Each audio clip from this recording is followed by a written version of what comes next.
Tortellina. Profumo di gran gusto. Bentornati in soffitta, dove il passato rivive e il fascino di un'epoca indimenticabile continua a farci sognare con la bellezza delle sue protagoniste. Se ancora non lo avete fatto, iscrivetevi al canale e attivate la campanella per non perdere nessuna delle nostre avventure nel mondo della cultura pop anni 70, 80 e 90. Oggi i riflettori sono puntati su una delle icone della televisione italiana degli anni 90, la splendida Ela Weber, affettuosamente conosciuta da tutti come la Sellerona. Questo soprannome, attribuitole da Paolo Bonolis durante il programma Tira e Molla, sottolineava in modo scherzoso la sua altezza imponente, paragonandola a un grosso sedano, il sellero in dialetto romanesco. Con il suo 1,80 m, forme generose e un marcato accento tedesco, Ela ha lasciato un segno indelebile nella memoria collettiva del pubblico italiano. Sellerona, perché a Roma si dice sellerone di una persona particolarmente lunga. Noi siamo due selleroni. Siete due selleroni. Lei è meglio, nel senso biologico del termine, si intende? Nata in Germania, a Dettelbach, il 13 marzo 1966, Ela iniziò la sua carriera come modella molto giovane. A soli 15 anni già sfilava sulle passerelle, ma prima di trovare la fama in Italia ha avuto una carriera piuttosto variegata, persino come benzinaia. Ecco, immaginate di fermarvi a fare benzina e trovarvi davanti Ela Weber. Impossibile non restare incantati. Questo suo background umile rende ancora più affascinante la sua ascesa nel mondo dello spettacolo. Ce l'hai l'orecchio piccante? Piccante? Oh, come no? Ma quello vero, se non vedo, non credo. Il grande successo arriva nel 1996 con Tira e Molla, dove affianca Paolo Bonolis come valletta e conquista il pubblico grazie alla sua bellezza statuaria e al suo simpatico accento tedesco.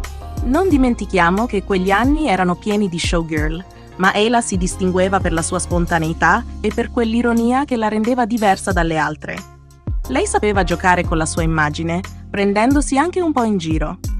Oltre alla televisione, Ela ha anche lavorato nel cinema, e qui ragazzi la vediamo in tutto il suo splendore.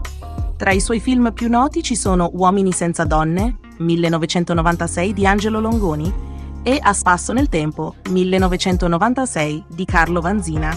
Due commedie leggere che sfruttano appieno il suo fascino prorompente. Immaginatevi Ela in una scena di A spasso nel tempo. Capelli biondi al vento, sguardo magnetico e quell'accento che aggiungeva un tocco internazionale. E poi, come non ricordarla in Paparazzi, 1998, sempre diretta da Neri Parenti, dove la sua immagine di bellezza esplosiva viene messa in scena in modo leggero e divertente. Certo, in quei film la vediamo anche spogliata, ma sempre con classe e con un pizzico di ironia che rende tutto più simpatico. Un altro aspetto curioso della carriera di Ela riguarda alcune controversie legali. Nel 2005 ha vinto una causa per diffamazione contro il sito Dagospia, che aveva pubblicato delle foto softcore erroneamente attribuite a lei. Le immagini ritraevano un'altra modella, ma questo non ha impedito che il caso le provocasse non pochi problemi di immagine. Ma Ela ha dimostrato grande carattere e ha portato a casa la vittoria in tribunale, ottenendo un risarcimento per danni morali e professionali. La sua carriera televisiva non si è limitata da solo agli anni 90.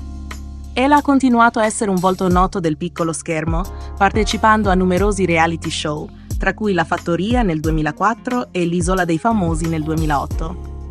Anche lì, in mezzo alla giungla o nei contesti più duri, la nostra Sellerona ha mantenuto quel fascino che l'ha resa tanto amata. Ma sapete qual è la sua vera passione? La cucina italiana e gli animali. Ela ha rivelato di adorare piatti come spaghetti al pomodoro e pizza, e oggi vive in campagna, circondata dai suoi amati cavalli. La bellezza di Ela Weber non si è fermata alla televisione e al cinema. Ela è anche apparsa in servizi fotografici per alcune riviste, dove ha posato mostrando la sua innata sensualità. Il suo fisico, lavorato negli anni grazie anche alla carriera da modella, l'ha resa un soggetto perfetto per le copertine di riviste glamour, dove la sua immagine ha continuato a far sognare generazioni di italiani.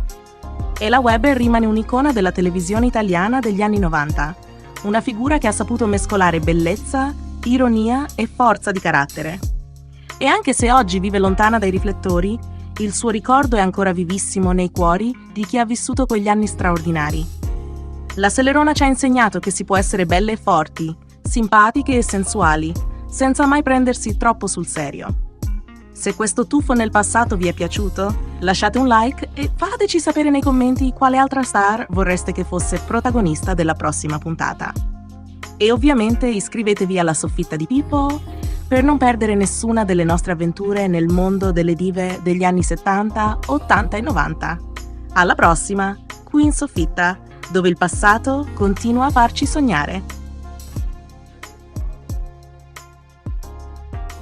La Soffitta di Pippo, un mondo magico è, tra film e bellezze che non scordi mai, lo sai bene che tra risate e misteri la sensualità è un viaggio nel tempo che ti conquisterà.